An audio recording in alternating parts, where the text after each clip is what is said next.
untuk metode numeris 1 sampai dengan sebelum UTS. Nah, hari ini kita mau diskusi terkait sistem persamaan linier ya. Atau kadang-kadang adik-adik itu mendengar istilah metode matriks ya. Di sistem persamaan linier itu sebagai contoh ya, gampangnya kalau di kehidupan sehari-hari misalnya, kalau saya beli pensil 2, lalu beli pulpen 5 ya, lalu beli penggaris 2, harganya misalnya 15.000, lalu ada teman kalian yang beli 3 hal yang sama di toko yang sama ya, maka artinya kita punya 3 kejadian ya, di mana variabelnya itu harganya tidak kita ketahui itu juga ada 3 ya, maka kita bisa menyelesaikan berapa harga pensil, berapa harga pulpen, berapa harga penggaris gitu. Kalau kita misalnya punya 5 material ya, ada beli misalnya makan di warung nih, beli nasi putih ya, lalu beli tempe, beli tahu, beli telur ya, berarti ada 4 ya, nasi, tempe, telur, tahu. Lalu teman yang lain sama juga tempe, telur, tahu, tapi tahunya 2 ya, tempenya 3 misalnya, yang lain lagi ada gitu ya, ada 5 orang yang seperti itu di warung yang sama, maka kita bisa menghitung juga harga nasi, harga tahu, harga tempe, harga telur begitu. Kalau ada 4 ya minimal ada 4 kejadian. Kalau ada 3 ya ada 3 kejadian. Atau bahasa gampangnya kalau ada n variabel yang kita tidak tahu, tapi kita punya n persamaan, maka kita bisa dengan mudah menghitung itu gitu loh. Nah, di numeris itu juga kita mengenal metode itu. Ya, kita sebut sebagai sistem persamaan linier. Nah, sistem persamaan linier itu karena pakai matriks berarti kita harus mengenal ya jenis-jenis matriks ya. Ada matriks kolom, ada matriks baris, ada matriks bujur sangkar, ada matriks diagonal, ada matriks garis ya. Lalu ada inverse matriks ya. Kita harus mengenal itu. Lalu di sistem persamaan linier kita juga bisa pakai metode iterasi ya. Metode iterasi Jacobi sama metode iterasi Gauss-Jordan. Ya, ini juga favoritnya saya karena iterasi itu menurut saya itu paling mudah dipahami ya dibandingkan metode yang lain. Kalau diselesaikan secara manual gitu ya. Tapi kalau diselesaikan dengan cara komputer ya setiap metode itu ya ya 11-12 lah ya, hampir sama saja, nanti hasilnya juga akurasinya sama baiknya. Ya sebelum saya masuk ke ininya, ke slide-nya atau PowerPoint-nya, mungkin ada pertanyaan ya dari pertemuan kita terdahulu. Silakan, saya persilakan kalau ada ya.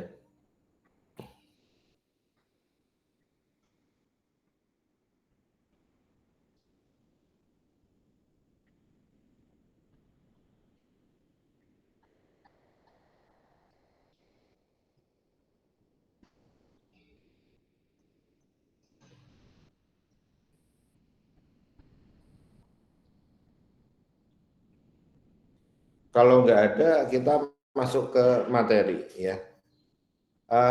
Sudah bisa melihat ini share screen saya? Sudah, Pak. Oke, kita lanjut ya. Sistem persamaan linier. Jadi kalau simbolnya kayak gini ya. X1 ya, suatu fungsi ya, di mana variabelnya itu ada X1, X2 sampai X3 dan seterusnya sampai dengan Xn sama dengan 0 ya. Lalu ada fungsi lain sama dengan 0 dan seterusnya. Jadi kalau X1 itu melambangkan variabel ya. Variabel. Jadi kalau X-nya ada N, berarti ada N variabel. Nah, kalau kita mau mencari berapa nilai X1, X2, dan seterusnya sampai dengan Xn, maka kita butuh N buah persamaan. Yang paling gampang misalnya begini ya, bentuknya misalnya X ditambah Y sama dengan 5 misalnya. Kita kan nggak bisa menyelesaikan X-nya berapa, Y-nya berapa ya, karena bisa macam-macam ya.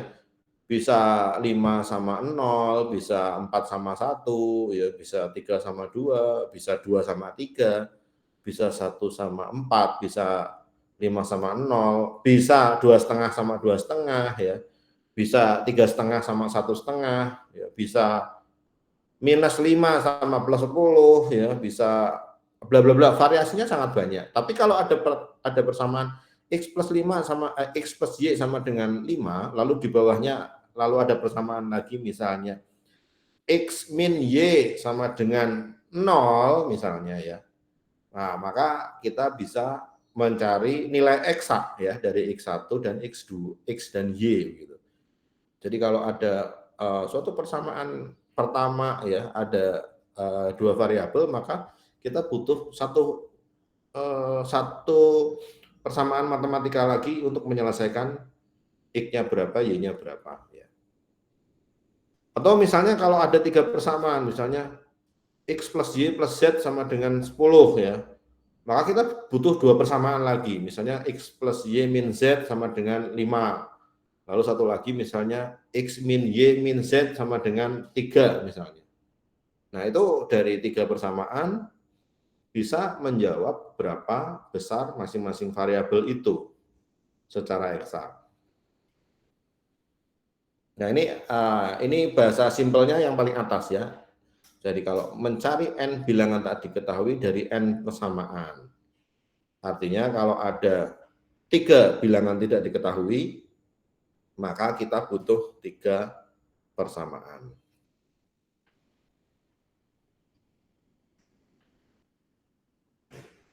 Nah, bentuk umumnya seperti yang ada di layar. Jadi A itu merupakan koefisien-koefisien ya. Lalu X itu merupakan variabel-variabelnya. Lalu B itu konstanta. Jadi konstanta itu ya berupa numerik ya, numeriknya itu bisa bulat, bisa juga pecahan ya, bisa juga desimal gitu. Jadi kalau kita butuh ada 4 persamaan, maka kita bisa mencari nilai dari variabel yang ada 4 tersebut. Lalu matriks. Matriks itu bentuknya ada baris dan ada kolom ya. Jadi kalau misalnya yang disebut baris itu yang horizontal, dari kiri ke kanan. Yang disebut kolom itu yang vertikal, ya, dari atas ke bawah. Nah, yang disebut A11, A12, dan seterusnya itu adalah elemen matriks ya, atau anggota si matriks. Lalu A11 artinya yang disebut pertama itu adalah nomor barisnya. Jadi misalnya A12 berarti baris pertama ya. Lalu yang A12 artinya kolom kedua. Nah, seperti itu.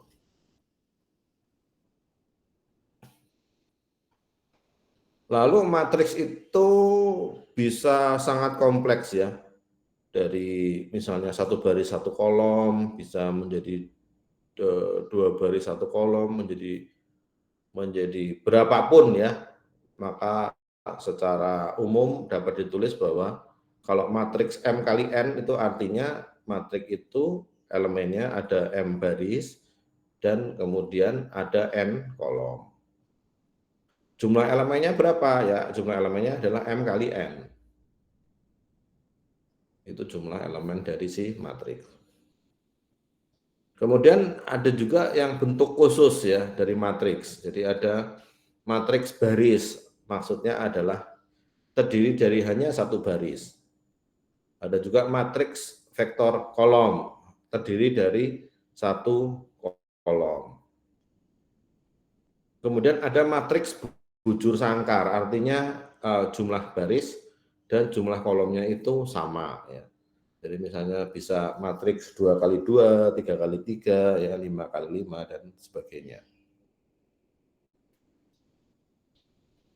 Lalu untuk apa namanya metode numeris ini ya yang dipakai itu mostly itu bentuknya matriks bujur sangkar ya. Jadi bentuk jumlah baris dan jumlah kolomnya sama ya. Walaupun bisa saja nilainya 0 ya. Artinya apa? Koefisiennya 0. Jadi mostly itu bentuknya bujur sangkar.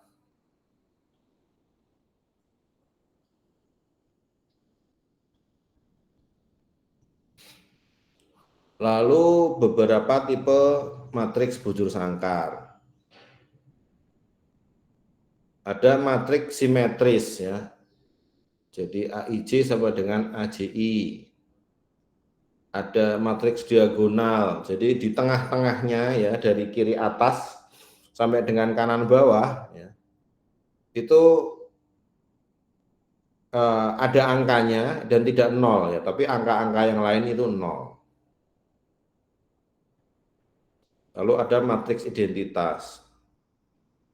Matriks identitas itu semua elemennya nilainya 1. Jadi misalnya matriks bujur sangkar 3x3, berarti 111, 111, 111 gitu ya.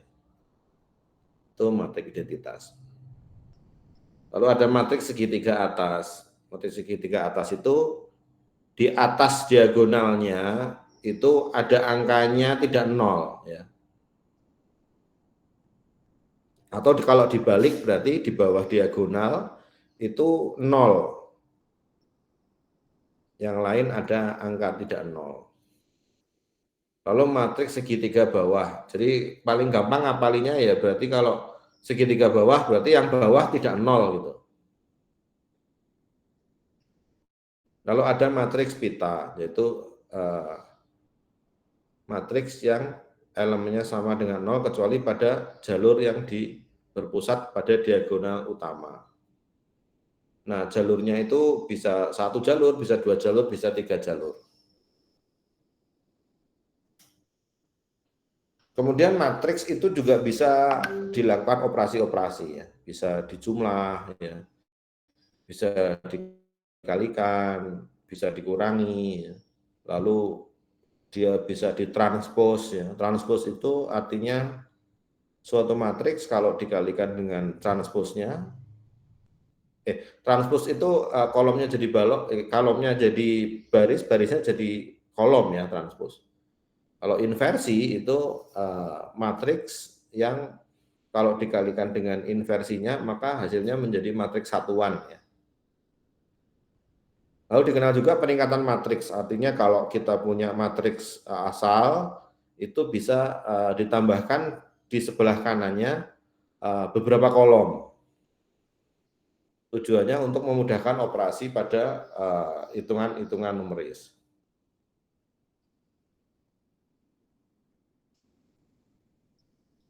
Lalu sistem persamaan pada matriks. Jadi kalau bentuk umumnya seperti ini, A11x1, A12x2 dan seterusnya sampai A1nxn sama dengan B1, maka bisa dituliskan ke dalam matriks sebagai berikut.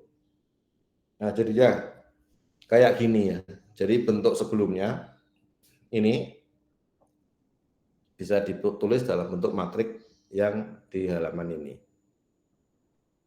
Atau kalau bahasa simpelnya yang kiri itu matriks A, lalu selanjutnya itu matriks X ya, sama dengan B.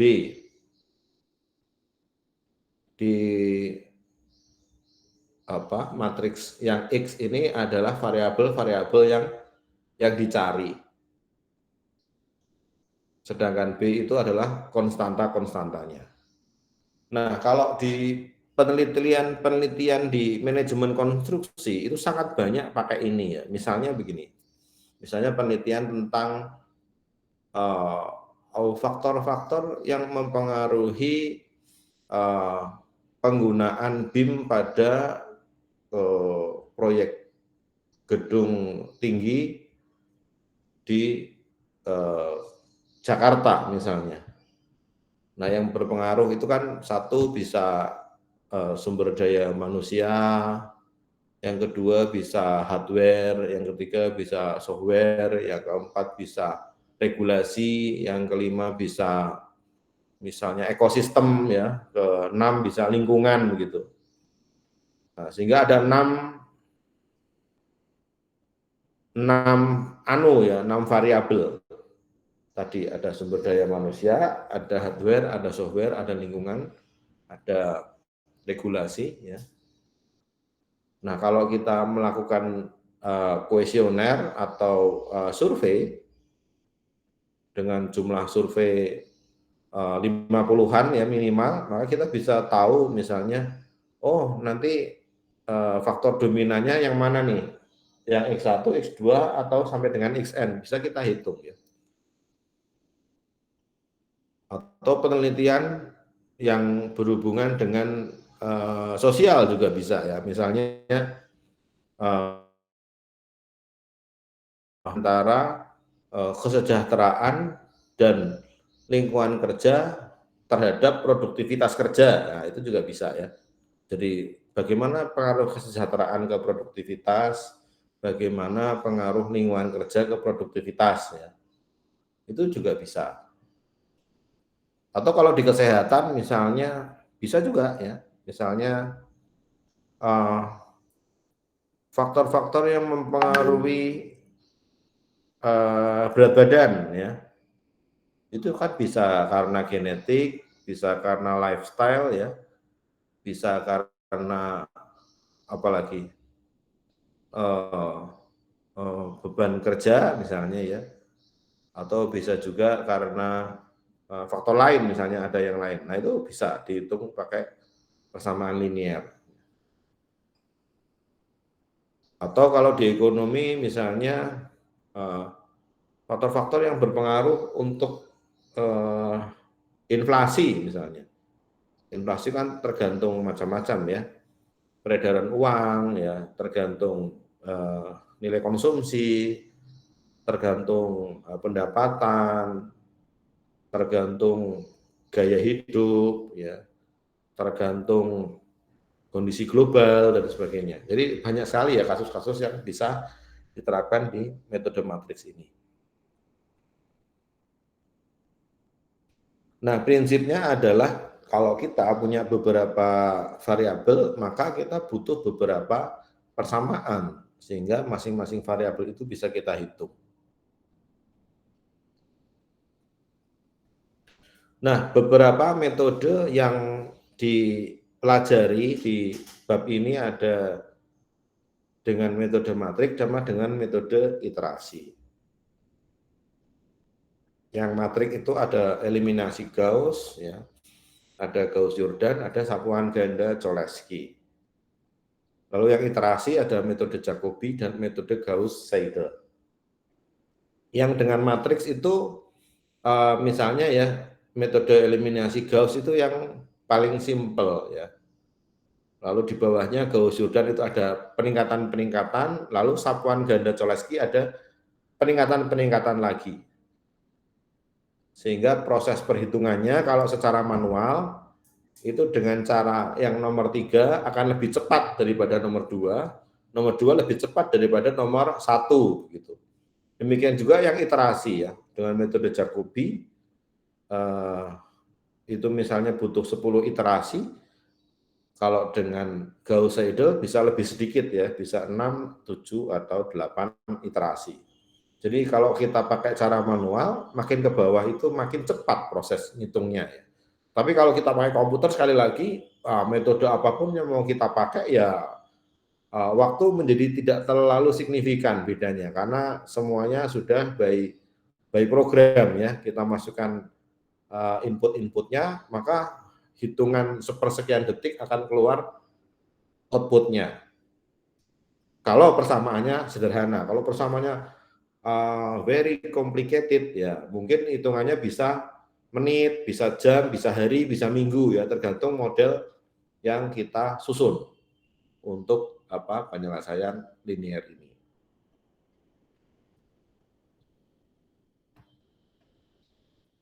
Nah ini sebetulnya akan sangat mudah kalau kita baca teori terus langsung lihat ininya, lihat contoh soalnya ya.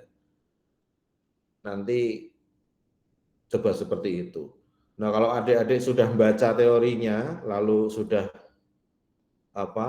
lalu mencoba contoh soalnya, itu membaca teorinya lagi bisa menjadi lebih paham maksudnya seperti apa ya.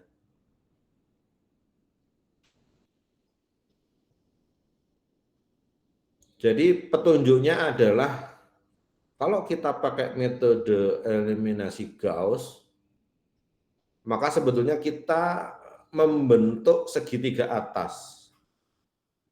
Ya, membentuk segitiga atas sehingga yang tadinya ada 3 persamaan masing-masing persamaan ada 3 variabel, maka nanti dari 3 persamaan tersebut nanti bentuknya bisa disimplifikasi. Misalnya yang baris pertama itu menjadi 3 variabel, yang baris kedua jadi 2 variabel, baris ketiga jadi 1 variabel begitu. Sehingga nanti kita bisa ngitung yang 1 variabel diketahui, 1 variabel itu bisa untuk ngitung yang 2 variabel diketahui untuk ngitung yang 3 variabel. Prinsipnya kayak gitu aja. Jadi asalnya yang kiri ya kita punya matriks A, lalu kita punya konstanta B. Nah, matriks A itu direkayasa sedemikian cara dengan tahap-tahap tertentu, ini menjadi matriks atas, diagonal atas ya. Sebetulnya di sini menjadi matriks segitiga atas ya. Sehingga yang tadinya ini misalnya persamaannya X plus Y plus Z sama dengan B1 ya. Nanti di sini menjadi A yang A21 itu jadi 0 ya. Jadi menjadi Y min Z sama dengan 5 misalnya. Lalu yang variabel atau persamaan ketiga menjadi Z sama dengan berapa begitu. Nah, bentuknya kalau sudah jadi matriks yang kanan ini jadi gampang banget ya karena nilai Z-nya udah tahu, Z-nya sebesar B double aksen 3. Nah, nanti kalau Z-nya tahu, maka bisa untuk menyelesaikan persamaan yang nomor 2 ya. Y-nya tahu. Nah, kalau Y-nya juga Y dan Z-nya tahu, maka kita bisa tahu X-nya gitu. Ya, sesimpel itu sebetulnya ya.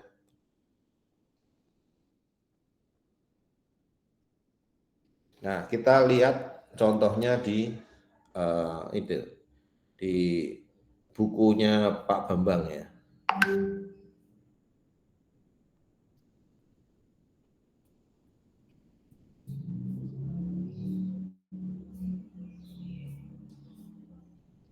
Ini layarnya sekarang apa tampilannya?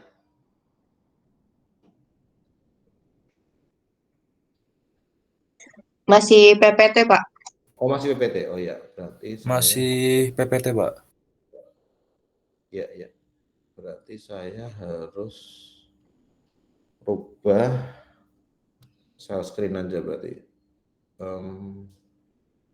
Entire screen. Oke. Share. Nah.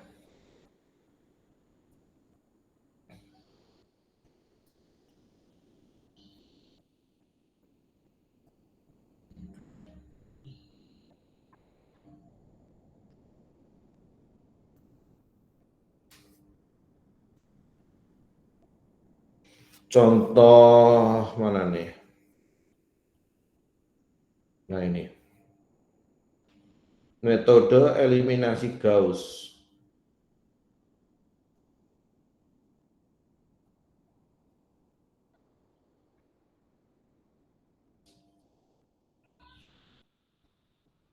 Nah, mungkin ini dulu, simbol-simbolnya dulu ya. Saya pakai simbol-simbolnya dulu. Nah, di metode eliminasi Gauss, ini kan bentuknya ini ya, awalnya. Jadi, ada 3 persamaan di mana nilai X, Y, Z-nya itu semuanya punya konstanta ya. Ini konstantanya. Konstantanya X, Y, Z 1, konstantanya X, Y, Z 2, konstantanya X, Y, Z 3 ya. Sama dengan konstanta gitu ya. Ini yang kiri yang kiri itu koefisiennya X, Y, Z ya. X, Y, Z 1, X, Y, Z 2, X, Y, Z 3. Lalu di sini ada konstanta 1, 2, 3. Lalu kita rubah sedemikian menjadi segitiga atas. Nah, bagaimana caranya? Caranya gampang banget. Ya. Pertama, gini,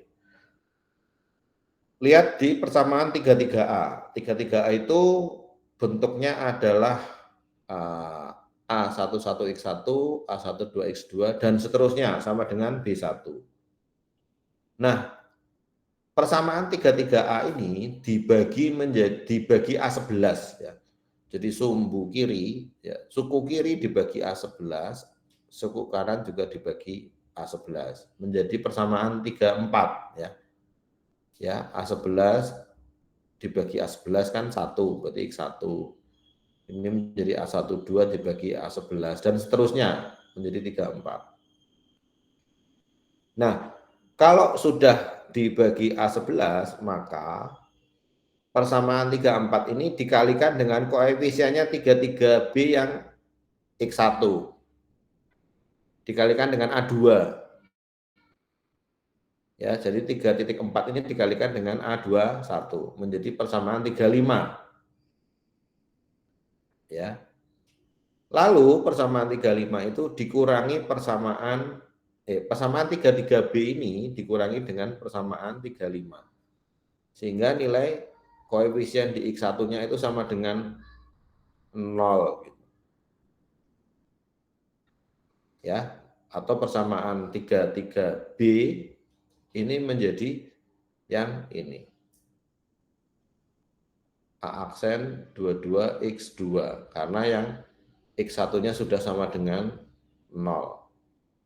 Dan itu dilakukan pada persamaan yang 35C ya.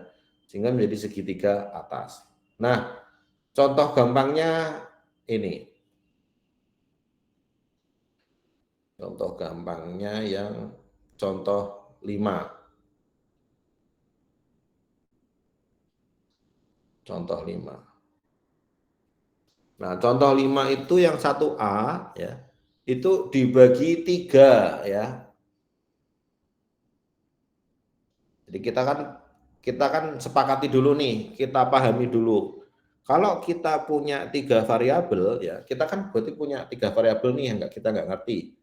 X, Y, Z ya.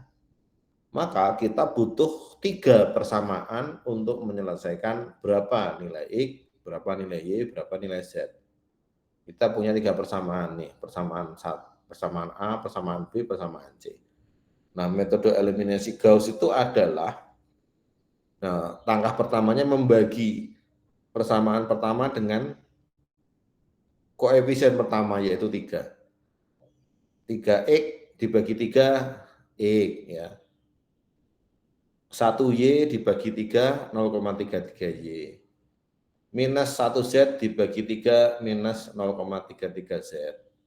5 dibagi 3 1,666 dan seterusnya. Lalu persamaan 2 ini dikalikan dengan elemen pertama dari B ya, yaitu 4 ya. Di sini kan 4 ya.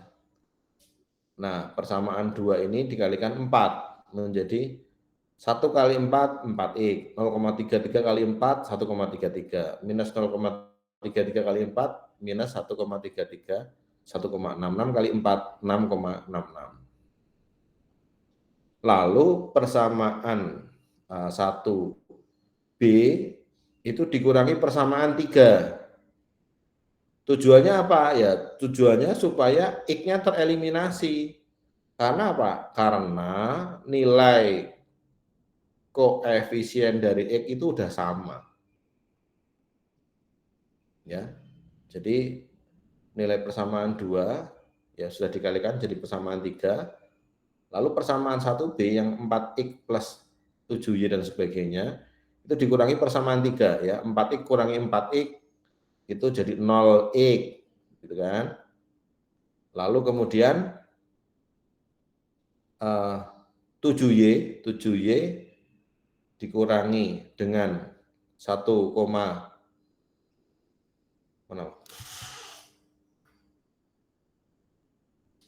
7Y dikurangi 1,33Y itu menjadi 5,667 ya.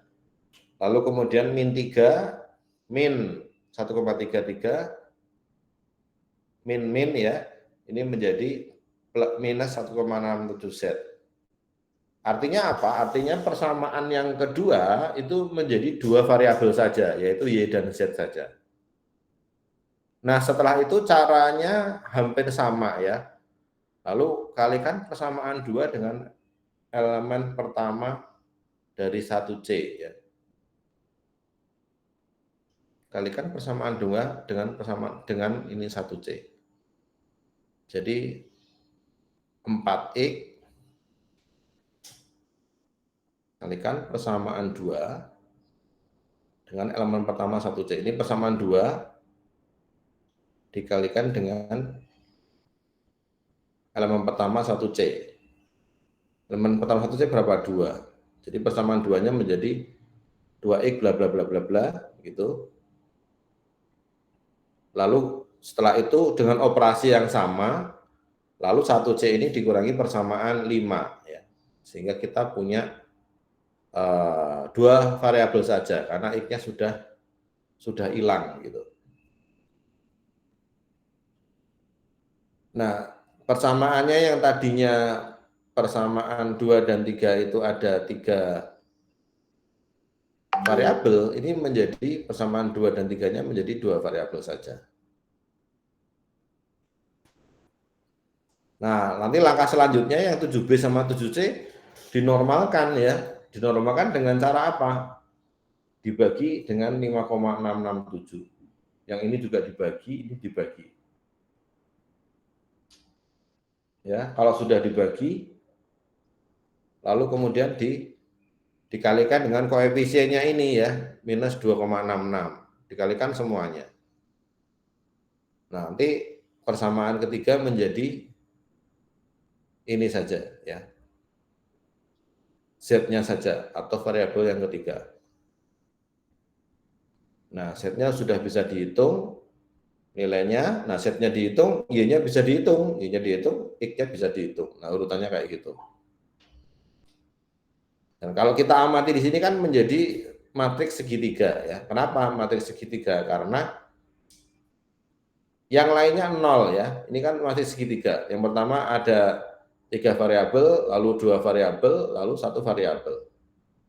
Karena variabel X di persamaan kedua itu 0 ya. Lalu apa? Koefisien variabel dari persamaan ketiga ini juga X dan Y-nya 0 gitu. Jadi kalau kita bikin matriks kubus, maka nilainya adalah 3, 1, min 1, lalu 0, 5,6, minus 1,6, lalu 0, 0, 4,8. Lalu B1, B2, B3-nya itu 5, 13, dan 12.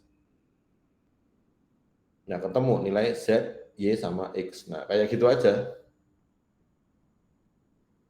Nah, kalau sudah ketemu X, Y, Z-nya, kita pengen cek ya, recheck ya, double check ya, masukkan aja ke persamaan aslinya, X-nya berapa, Y-nya berapa, Z-nya berapa, ketemunya 5 di sini di persamaan pertama, lalu persamaan kedua dicoba dimasukkan, ya, kalau tiga persamaan ini nilainya sama, berarti sudah betul.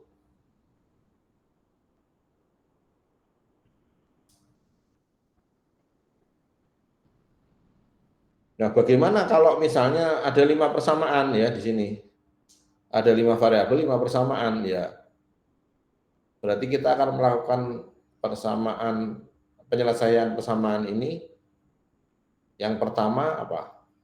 Ya, yang pertama nanti menjadi ini ya menjadi 5 koefisien, lalu yang kedua menjadi 4 koefisien ya, yang ketiga 3 koefisien, yang keempat 2 koefisien, yang terakhir menjadi 1 koefisien ya. Sehingga kalau misalnya kita sebut misalnya di sini A, B, C, D, E, di sini berarti yang ada koefisiennya adalah B, C, D, E.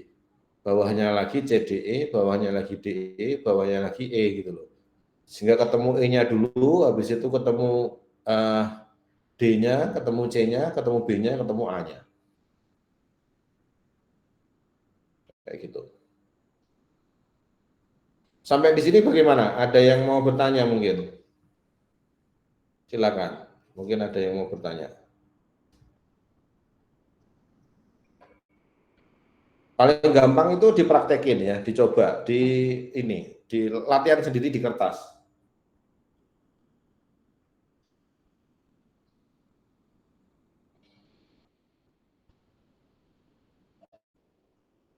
Jaki udah coba belum?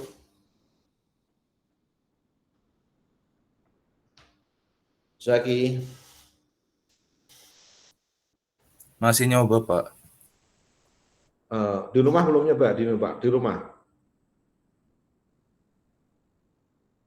Di kos masih mamin yang tadi, Pak. Masih agak bingung. Nah, adik-adik kalau membaca konsepnya bingung, ini aja, membaca konsepnya agak cepat aja. Jadi baca konsep, bingung, langsung latihan soal. Nanti kalau latihan soalnya udah agak bisa, baca konsepnya lagi gitu loh. Jadi harus bolak-balik memang ya, pemahamannya harus bolak-balik. Jadi kalau membaca konsepnya agak teoritis, jadi agak berat ya. Jadi supaya gampang, baca konsepnya secara cepat, scanning aja, habis itu latihan. Nanti kalau habis latihan, baca konsepnya jadi lebih gampang ya. Nah, kalau udah trial beberapa kali untuk latihan, kalau latihannya sudah luas, maka baca konsepnya, oh maksudnya kayak gini gitu. Karena konsep itu kan berlaku umum ya, sehingga banyak simbol-simbol. Nanti kalau kita udah latihan beberapa kali, baca teorinya jadi gampang. Yang lain mungkin ada yang mau ini sharing mungkin atau bertanya, silakan.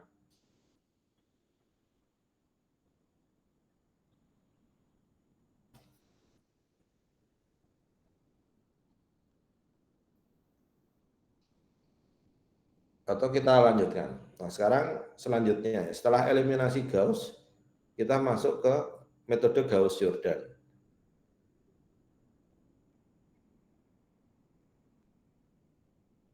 Di metode Gauss-Jordan ini mirip ya dengan eliminasi Gauss. Jadi ada improvement.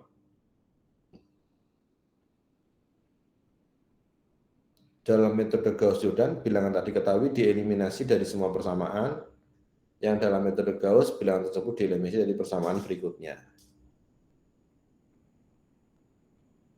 Jadi kalau Gauss, eliminasi Gauss itu pakai bentuk matriks segitiga atas, kalau Gauss-Jordan itu pakai matriks satuan, ya, matriks diagonal ya, di mana diagonalnya itu nilainya 1.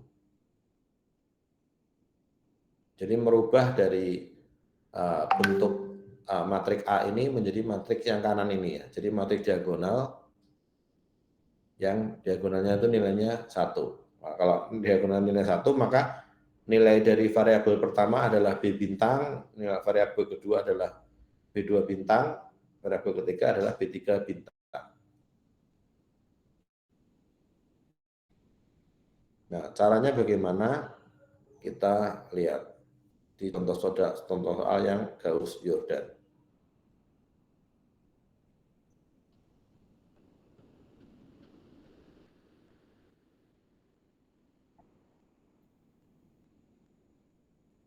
Jadi kalau kita punya persamaan seperti ini ya, yang ini kanan atas ini, matriks A ya, 4 kali 4, A11, 12, 13, 14, A21 dan seterusnya, A31 seterusnya, A41 dan seterusnya. Lalu variabelnya ada 4, yaitu X1, 2, 3, 4. lalu konstantanya adalah B1, B2, B3, B4, maka di Gauss-Jordan ini dibikin supaya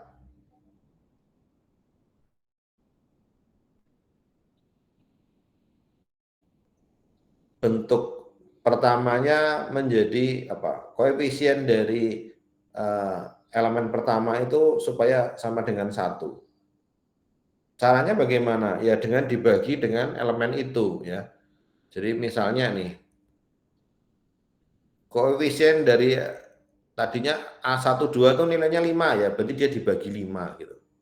Jadi bahasanya adalah persamaan pertama dikalikan dengan elemen pertama dari persamaan kedua, kemudian dikurangkan dengan persamaan kedua. Nah, kalau agak ruwet ya ini baca sebentar lalu kemudian langsung aja ke latihan.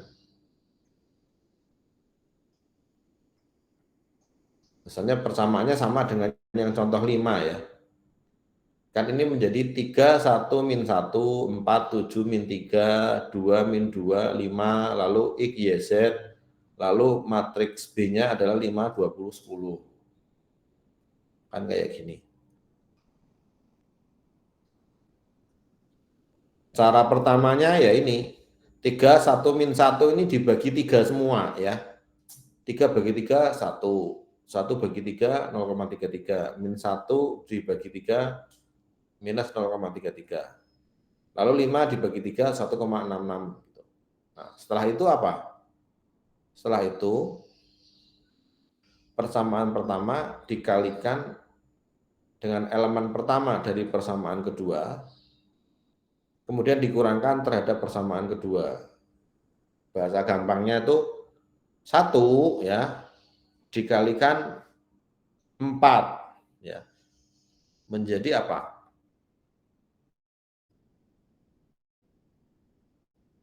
4 kan ya. Lalu 4 dikurangi 4 gitu.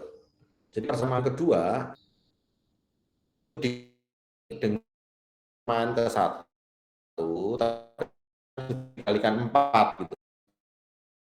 1 kan menjadi 4, lalu yang ini menjadi 4 kali 0,33, yang di sini 4 kali minus 0,33.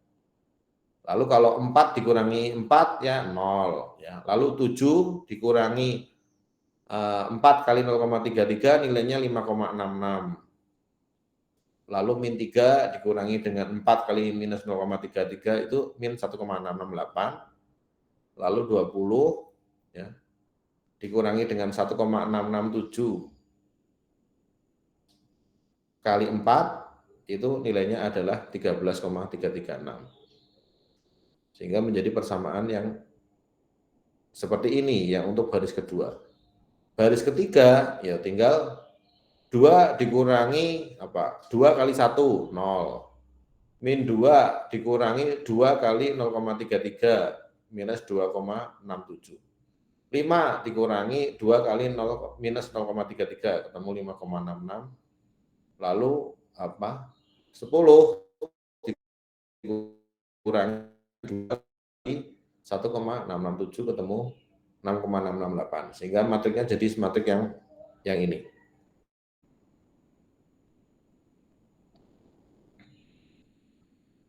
Nah, kalau sudah seperti itu, selanjutnya adalah ini, baris kedua dibagi 5,668. Ini juga iya, minus 1,6866 iya, 13 iya, menjadi 0, 1, minus 0,2941, dan kemudian 2,35.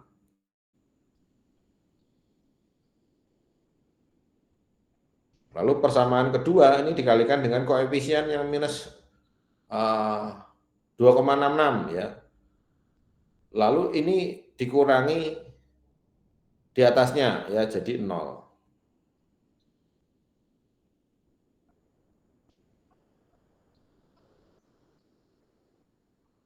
Nah, persamaannya jadi seperti yang paling bawah ini. Nah, dengan cara ini selanjutnya dirubah ke yang hampir terakhir ini. Persamaan ketiga dibagi dengan elemen pertama yang tidak 0. 4,884 ya. Ini juga dibagi 4,8824, ketemunya sekian.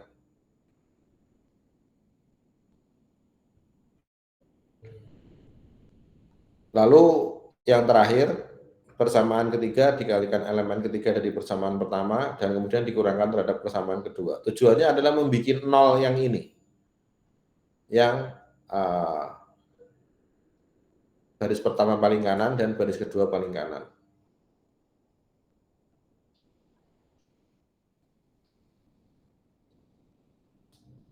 Persamaan ketiga dikalikan elemen ketiga dari persamaan pertama dan kemudian dikurangkan terhadap persamaan pertama, sehingga jadi kayak gini. Nah, menjadi matriks diagonal satuan seperti ini, XYZ-nya besarannya adalah sebesar konstanta yang kanan ya. 1,506, 3,13 dan seterusnya. Ini dicek, masukkan ke persamaan aslinya, nilainya cocok berarti sudah betul XYZ-nya.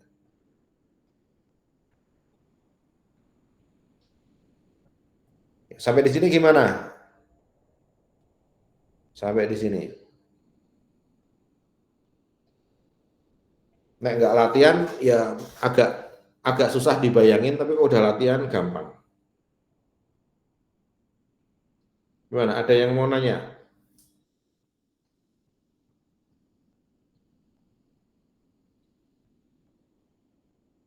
Gimana? Apa? Lintang, mana Lintang? Saya pengen dengar suaranya Lintang.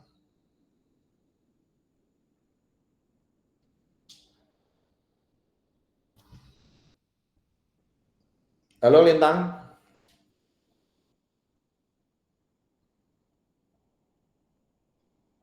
Kalau nggak tak panggil nggak jawab, tak anggap nggak masuk.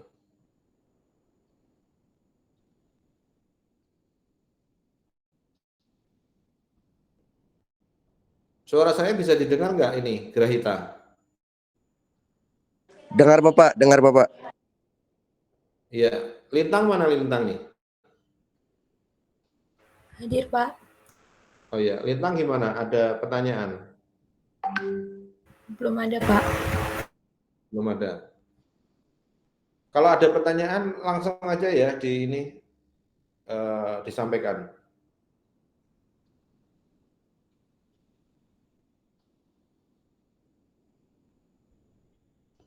Oke, kalau nggak ada pertanyaan, saya lanjut ke selanjutnya ya, matriks tridiagonal.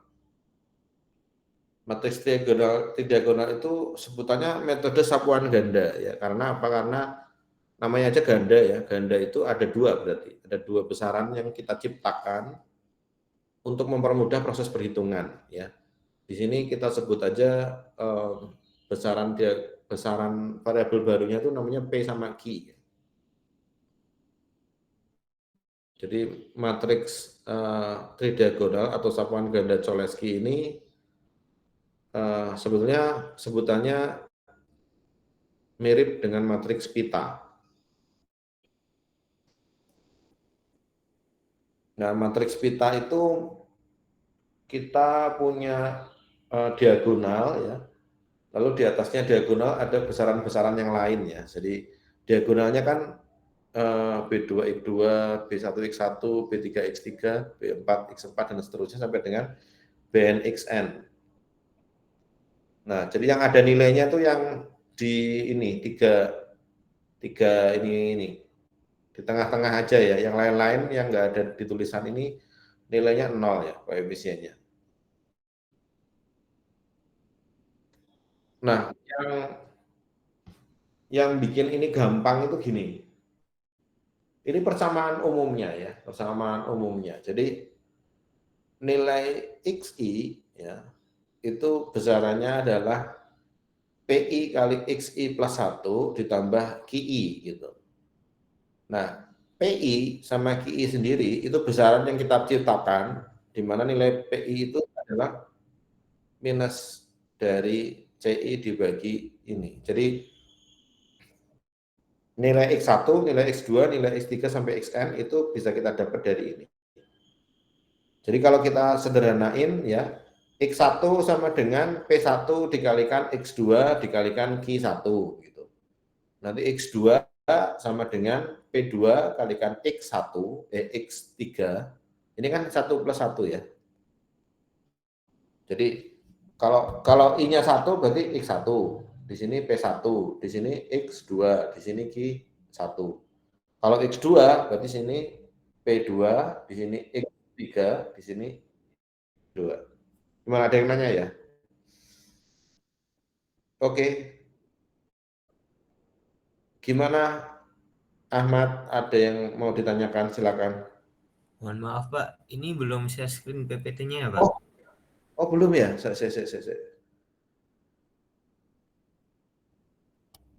Oh ya, tadi saya ini ya, saya tutup tadi ya.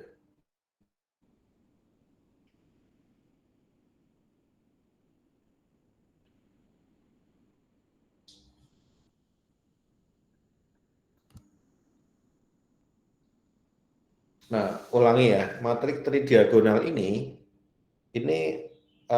kadang disebut juga sapuan ganda Cholesky.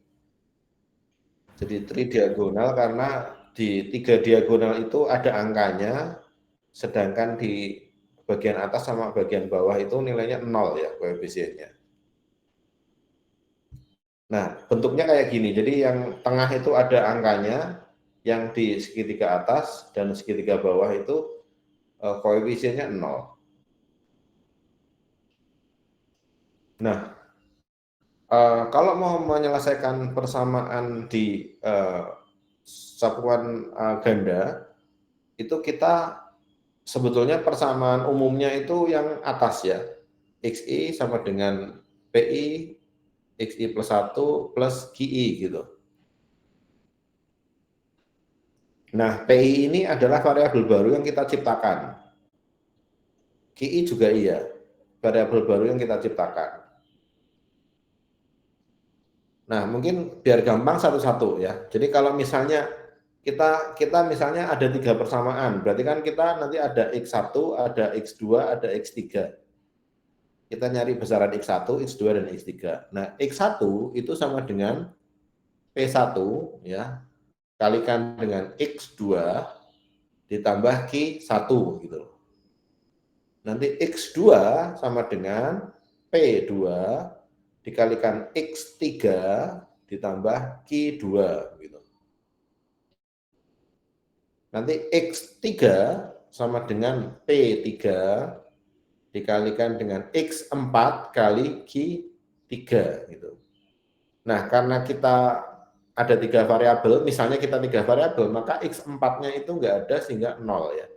Sehingga nilai X ketiga itu adalah P1 kali 0 ditambah QI, atau X yang terakhir itu besarnya adalah sebesar QI-nya.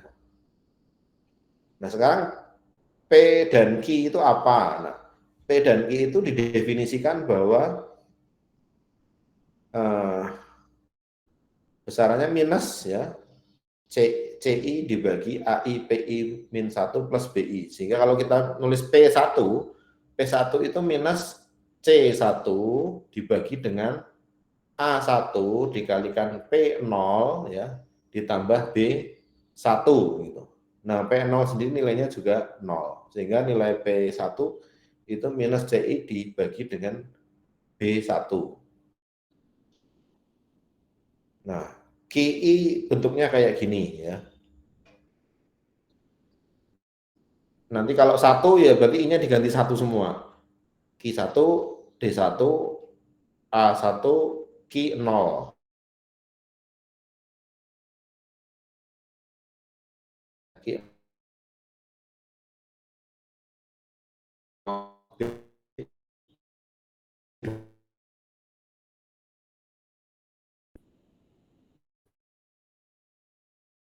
Nah, itu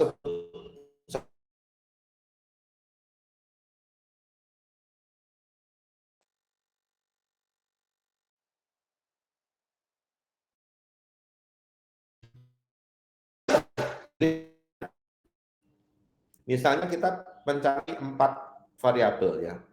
Misalnya kita nilai B, nilai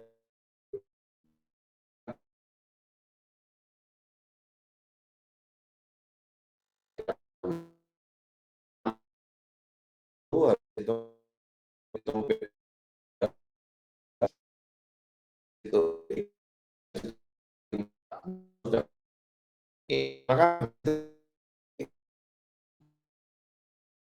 X2 habis itu ngitung X1 gitu.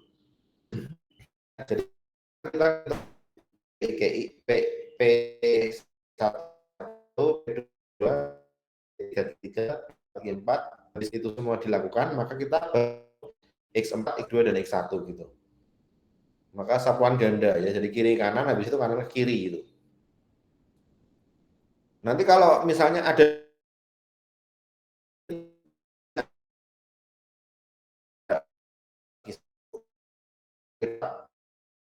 lalu habis itu kita bisa ngitung X5, X4, X3, X2, X1 gitu. Tinggal kita tambahin lagi satu noktah di sini P5, Q5. Nah, kayaknya susah tapi sebetulnya gampang ya. Nah, kita lihat nih. Metode tridiagonal. Nah, metode tridiagonal itu bentuk umumnya seperti 316. Nah, 316 itu kita bacanya kayak apa? Jadi bacanya begini. Misalnya anggap aja kita punya ini ada berapa? 1, 2, 3, 4, 5. Misalnya kita punya 5 persamaan. Nah, kalau 5 persamaan, maka kita punya D1, D2, D3, D4, D5 gitu. D ini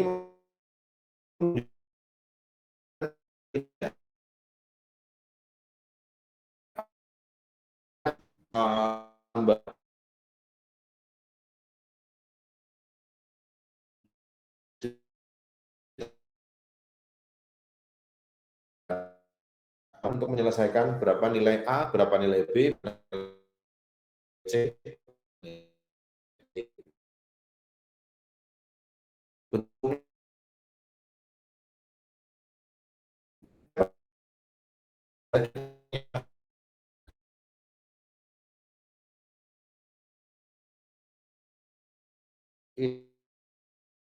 Ini yang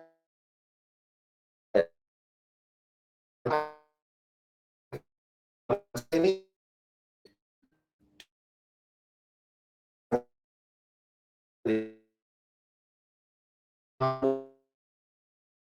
itu ada 18 C.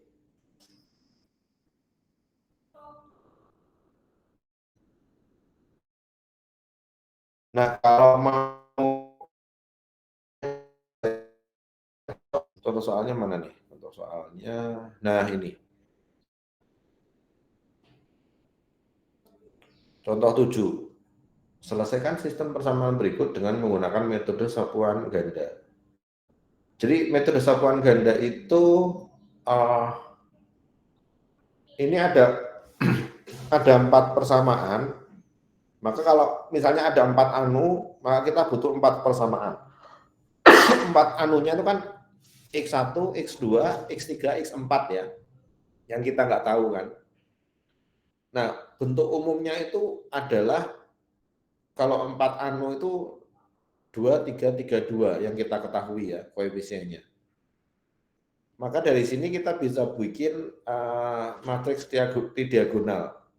Nah, matriks tridiagonal ini penyelesaian umumnya kan seperti yang tadi saya bilang ya, ada yang ABC tadi diberi tanda kotak ya, atau persamaan 2, 3 sama 4 ini. Jadi ini dilingkarin aja atau diberi tanda kotak ya untuk menyelesaikan persamaan di atas. Pertama ngitung dari kiri ke kanan ya, itu dari kiri ke kanan nih, dibikin lagi simbol yang tadi. Setelah itu kita ngitung yang pertama ngitung P1 dan Q1. Setelah itu ngitung P2 dan Q2 ya. Lalu ngitung P3 dan Q3. Lalu ngitung P4 dan Q4. Lalu kita dapat X4-nya.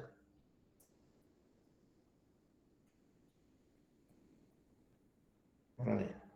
Oh, ini langsung pakai ini sisa, pakai program. Nah, kita dapat X4-nya. Kalau dapat X3-nya, dapat X2-nya, dapat X1.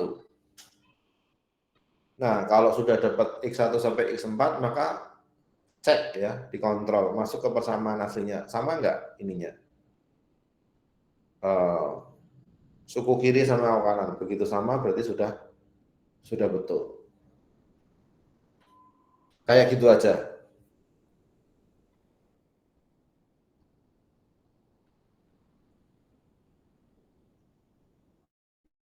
Nah, kalau pengen lebih dalam mengetahui ya harus latihan ya, exercise sendiri di rumah. Saya kan tugasnya memberikan trigger sama memberikan gambaran awal ya. Nanti detailingnya harus dipraktekkan sendiri. Mungkin ada yang bertanya ya gambar besarnya kayak gitu atau mungkin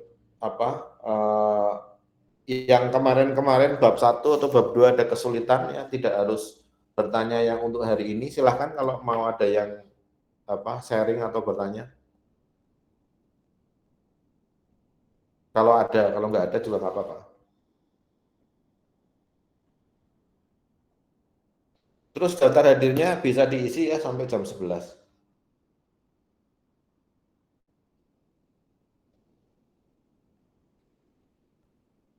Mungkin sambil nunggu yang lain bertanya.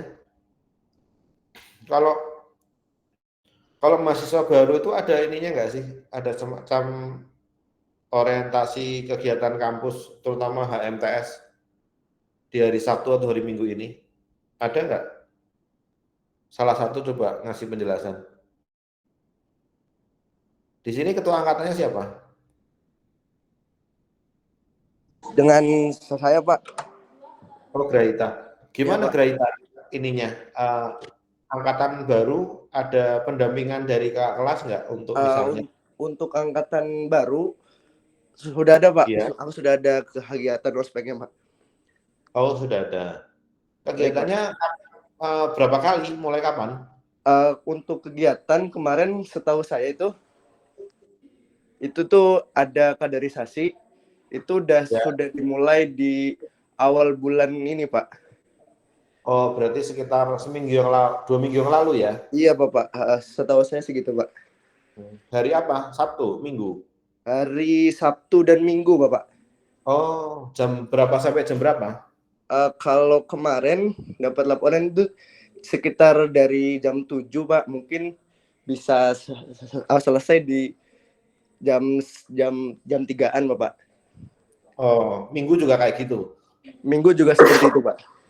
Oh, ini berarti minggu ketiga ini? Minggu ketiga Bapak. Oh, selesainya kapan? Untuk selesainya itu insya Allah akan selesai diperkirakan di minggu keempat Pak. Oh, 1 bulan ya berarti ya? Iya berarti Bapak, 1 bulan. Pertemuan lah. Iya Pak, benar Pak. Oh,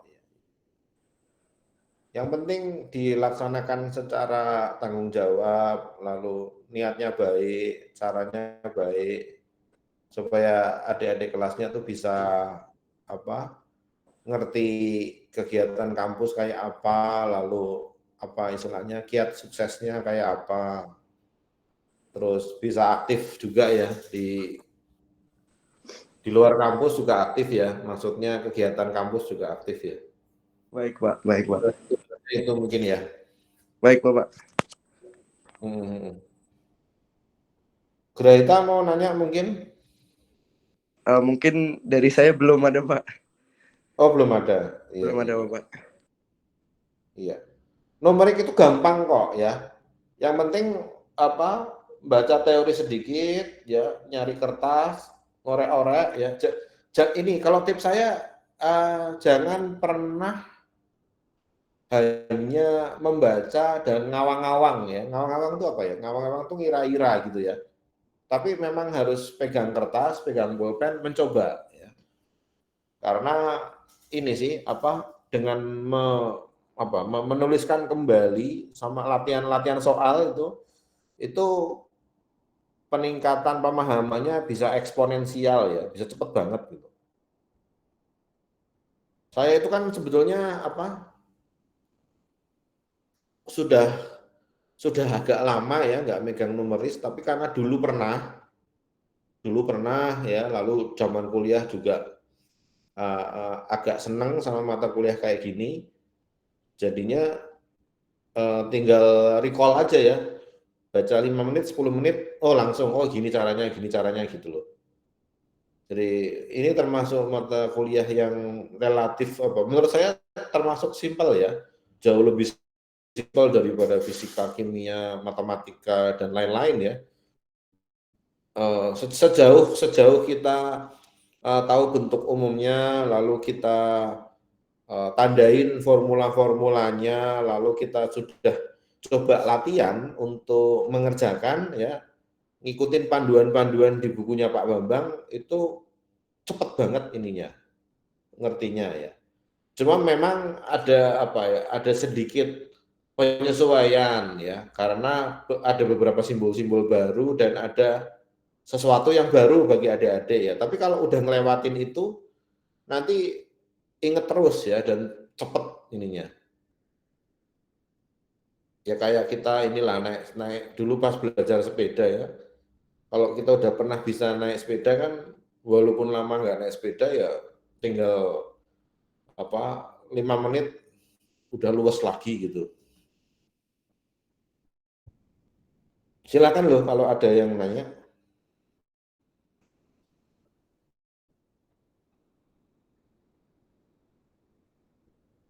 PR-nya gimana? Sudah sampai ini yang untuk persamaan kuadrat ya, udah dikumpulin ya kemarin Selasa ya.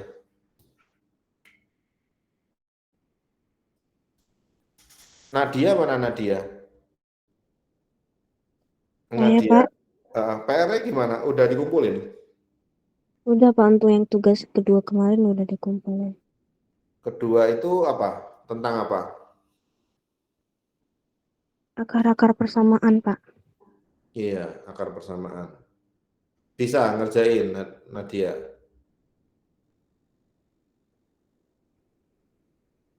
Bisa Nadia? Alhamdulillah bisa, Pak. Bisa ngikuti ya. Kamu mau nanya nggak? Belum ada, Pak. Ya, belum ada. Yang lain gimana? Ada yang raise hand mungkin?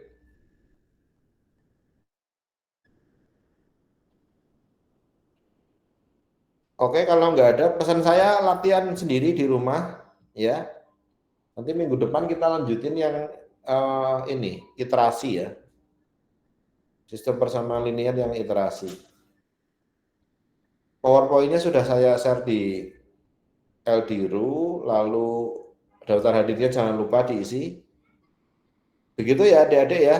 Saya tutup kuliah pada ini Sabtu siang hari ini. Terima kasih atas kehadirannya dan keaktifannya. Selamat siang. Siang, terima kasih Pak.